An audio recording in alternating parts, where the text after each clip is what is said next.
반갑습니다. 구독자분들과 함께 성장하는 유튜브 밀리터리 채널 생활정보입니다. 지난 8월 10일 국방부는 초국가 비군사적 위협을 포함한 전방위 위협을 주도적으로 대응할 차세대 무기체계 개발을 목표로 한 2021년에서 2025년 국방 중기 계획을 발표했습니다. 첨단 전력 정강을 통해 강군 건설을 목표로 5년 국방비의 33.3%인 100.1조 원을 투자해 방위력 개선비에 투입하고 부대 구조와 전력 구조의 변화에도 안정적 국방 운영을 위해 국방비의 66.7%인 200.6조 원을 전력 운영비에 투자할 계획입니다. 그리고 가장 큰 문제인 병력 감축 문제에도 전투력은 강화시켜 기술 집약적 군 구조로 성장시킬 예정입니다. 오늘 영상은 밀리터리 매니아들이 꼭 알고 있어야 될 2021년에서 25년 국방 중기 계획의 내용을 정리해 보겠습니다. 북한을 넘어 일본, 중국까지 놀라 자빠진 대한민국 군사력을 100년간 이끌 군사계획. 5년 뒤면 우리도 군사 대국으로 갑니다. 일본의 현재 2분기 성장률은 사상 최악으로 치닫고 있습니다. 이로 인해 일본이 계획하고 있는 각종 군사력 증강 계획은 계획대로 되지 않을 가능성이 농후하죠. 한국 국방부 계획은 국방 예산 연평균 증가율 6.1% 수준으로 2024년에는 63조 6천억으로 60조 원을 돌파하며 2025년에는 67조 6천억으로 일본을 추월하게 되며 군사력이 증대되고 더불어 국방과학기술력까지도 세계 6위권에 진입할 것으로 예상됩니다. 와우. 즉 미국도 원하는 대로 한국군은 단독 능력으로 적의 도발을 사전에 포착할 수 있는 정보 능력과 응징 가능한 무력을 확보하는 것이 핵심입니다. 좀 더 구체적으로 요약하자면 2023년까지 정찰 위성 5기와 초소형 큐브 위성 확보, 1시간에서 2시간 내에 세계 어느 지역이든 타격 가능한 극초음속 미사일 개발, 탄도미사일 전력 강화, 3,600톤에서 4,000톤급 장보고 3 잠수함, F-35B 탑재한 경항모 건조, 한국형 아이언돔 개발, 레이저 대공무기 체계 개발, 방위력 개선 분야는 첨단 과학기술 기반의 전력 정강을 목표로 하며 세부 내용은 다음과 같습니다. 첫 번째 감시 정찰, 두 번째 미사일 전력 강화, 세 번째 한국형 아이언돔, 네 번째 지상 전력 강화, 다섯 번째 해상 전력 강화, 여섯 번째 공중 우주 전력 강화, 일곱 번째 유무인 복합 체계, 여덟 번째 국방 R&D 역량 강화, 아홉 번째 방위 산업 육성. 첫 번째로 감시 정찰은 글로벌 호크 무인 정찰기와 유인 정찰기에 대해 2025년까지 군사용 정찰 위성, 국산 중구도 무인 정찰기 등을 전력화하고 향후 초소형 정찰 위성까지 개발하여 한반도 전역을 실시간으로 감시하고 한반도 전역과 카디제 24시간 통신, 계기 정보를 탐지할 수 있는 공중 신호정보 수집체계 확보와 잠수함 음향정보 등을 탐지할 수 있는 해양정보함도 추가로 건조할 계획입니다. 두 번째로 미사일 전력 강화. 2017년 한미 미사일 지침 개정 후 한국은 2년 만에 세계 최고 수준의 탄두 중량을 갖춘 탄도미사일을 개발했으며 이번 중기 기간 동안 탄도미사일, 순항미사일 수량을 대폭적으로 확충하고 다양한 미사일을 양적, 질적으로 확보할 예정이죠. 세 번째로 한국형 아이언돔. 한반도 전역을 적 탄도미사일 위협으로부터 복합 다층 방어가 가능하도록 탐지, 지휘통제, 요격, 능력 고도화를 목표로 탐지 체계에서 이지스함과 탄도탄 조기 경보 레이더를 추가 도입해 미사일 탐지 능력을 현재 대비 2배 이상 강화시킵니다. 또한 지휘통지 체계 성능 개량으로 표적 처리 능력을 현존 대비 8배 이상 향상시킬 계획입니다. 와우. 또한 요격 체계는 패트리어트를 비롯해 철매2 성능 개량형을 추가 배치해 대탄도탄 요격 미사일 수량을 현재 대비 2배 이상 증강시키고 향후 L3 양상 시 현재 대비 3배의 요격 미사일을 확보하게 됩니다. 또한 한국형 아이언돔을 개발해 북한의 장사정포로부터 수도권과 핵심 시설 등을 방어할 계획입니다. 네 번째, 지상 전력 강화. 지상 전력은 기동화, 네트워크화된 압도적인 화력으로 전투 효율을 획기적으로 높일 계획입니다.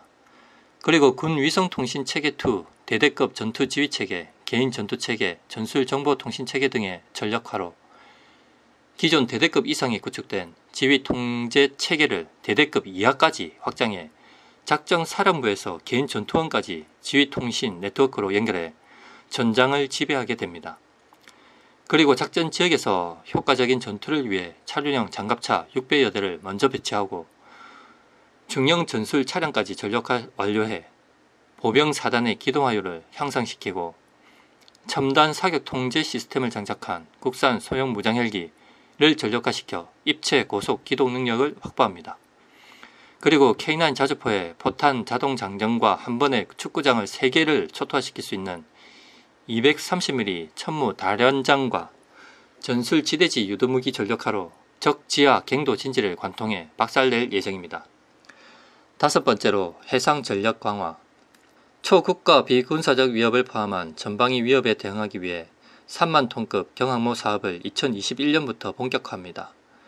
먼저 해상 기도 부대의 핵심 전력으로 KDDX 이지스함을 추가 전력화하고 우리 영해 및 한반도 주변 해역의 감시 정찰, 유사시 대응을 위해 3,000톤급 잠수함 전력을 완성하고 향후 자망과 모장 탑재 능력이 향상된 3,600톤급과 4,000톤급 핵 추진 잠수함 건조도 거의 확정되었습니다. 또한 24시간 한반도 주변 해역에서 초계가 가능한 해상 초계기를 도입하여 배치도 할 것입니다. 여섯 번째로 공중 우주 전력 강화. 기존 KF-16, F-15K 전투기에 A사 레이더 장착으로 4.5세대급으로 성능 개량을 추진하고 현재 진행 중인 F-35A 도입은 완료시킵니다. 또한 KF-X의 양산과 여기에 장착할 장거리 공대지 유도탄과 공대함 유도탄을 개발할 계획이죠. 그리고 신규 대형 수송기와 항공 통제기를 추가 확보하고 지상의 이동 표적의 탐지, 식별 능력을 강화하기 위해 합동 이동 표적 감시 통제기 사업에 착수합니다. 또 있네요. 고체 연료를 기반으로 올해부터 고체 추진 우주 발사체를 우리 기술로 개발할 예정이며 한반도 상공을 통과하는 적국의 위성 및 우주 물체 등을 감시 추적 가능한 고출력 레이저 위성 추적 체계 사업도 계획하고 있습니다. 일곱 번째로 유무인 복합 체계 개발.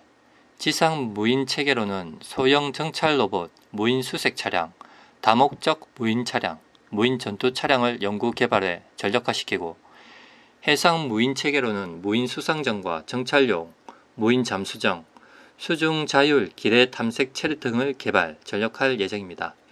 또 공중 무인 체계로는 정찰용 소형 무인기와 지원용인 통신 중계 드론, 중대형 공격 드론을 개발 확대합니다. 여덟 번째로 국방 R&D 역량 강화. 한국은 첨단 무기체계 연구 개발을 선도하기 위해 국방 전략 기술 8대 분야 개발에 집중하도록 하며 국가적 연구 개발 역량 강화를 위해 국가연은 고위험, 고난도 무기와 첨단 기술을 맡아 개발하고 일반 무기체계는 민간에서 주도해 개발할 수 있도록 하며 국가연 기술을 민간에 활용할 수 있도록 지원하게 됩니다. 그리고 아홉 번째, 방위산업 육성. 이번 국방 중기 계획을 보면 방위력 개선비의 80% 이상을 국내 투자 정책으로 추진하기 때문에 국방 비리는 반드시 절대 사전 차단해야 할 것입니다. 자칫 느슨하게 관리했다가는 총체적 폭망으로 갈 수 있습니다. 또한 국외 무기 구매 시 일정 비율 국산 부품을 포함하는 것을 의무화하는 바이 코리아 제도 도입을 추진 중에 있습니다. 한국은 향후 첩보 위성을 보유하고 미사일 지침 개정으로 인해 더욱 강력해진 미사일을 보유하게 된다면 북한을 넘어 중국, 일본 등 주변국에 대한 억제력 확보는 물론 군사 강대국으로 가는 첫 도전이 될 것입니다. 탄두 중량과 사거리가 늘어난 ICBM 미사일 기술을 극비리에 축적할 것으로 전망하고 있습니다. 한국은 그동안 한미 미사일 지침이 개정될 때마다 도깨비 방망이처럼 뚝딱 개량된 미사일을 등장시켜 왔습니다. 그 말은 개정을 염두에 두고 극비리에 사거리와 탄두 중량이 늘어난 미사일 기술을 사전에 확보해 둔다는 것이죠. 아마도 지금도 사거리 800km 이상의 기술을 이미 확보하고 있을 가능성이 높습니다. 그리고 지난 7월 28일 청와대 속보로 한국은 안보상 필요한 경우 현행 사거리 800km 제한을 한국이 원할 시 언제든지 미국과 협의하여 상향할 수 있다고 밝혔습니다. 그리고 이번에 만약 미국이 공식적으로 중장거리 미사일 개발을 한국에 허용한다면 중국은 사드 배치 때보다 더한 보복을 결심할 것입니다. 그렇게 하고도 남을 애들이죠. 이번에 미국이 위성 발사체라는 명목으로 한국님들 마음대로 개발하라는 뜻을 명시했듯이 중국은 이번 미사일 지침 개정으로 ICBM, IRBM 확보 가능성에 대해 한국에 찍소리도 못하고 있는 실정입니다. 미중 대결이 심각해진 지금이 바로 한국 국방의 촉새를 풀 수 있는 절호의 기회가 아닐까 생각됩니다. 여러분들도 알다시피 미사일 탄두 중량 해제와 고체 연료 제한 해제는 미국 대통령 누구도 그동안 하지 않았던 일입니다. 하지만 트럼프 대통령은 이 두 가지를 임기 내에 했었죠. 한국 입장에서는 군사력 증강을 위한 정말 다시 없을 기회였다고 해도 과언이 아닙니다. 비록 방위비 협상 때문에 골치가 썩고 있지만 트럼프는 조금만 띄워주면 더한 것이라도 우리가 원하는 선물 보따리를 풀 수도 있다는 뜻이 됩니다. 그렇다면 우리는 트럼프 대통령을 이용해 무엇을 얻어내야 할까요? 네, 맞습니다. 핵 잠수함을 비롯해 핵 재처리를 얻어내야 합니다. 앞으로 어쩌면 이런 기회는 절대 오지 않을 수 있습니다. 이런 생각은 일본도 아마 마찬가지일 것입니다. 일본의 습성은 역사적으로 봐도 기습입니다. 일본은 북한 핵을 빌미로 핵을 보유하려 하지만 한국의 핵무장은 절대 묵인하지 않고 철저하게 방해를 할 것입니다.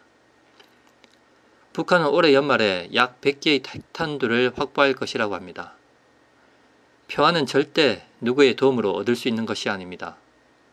주변국이 절대 함부로 할 수 없는 튼튼한 국방력만이 우리가 후손들과 함께 살 길입니다. 시청해 주셔서 감사합니다. 구독과 좋아요 알림은 기쁨입니다.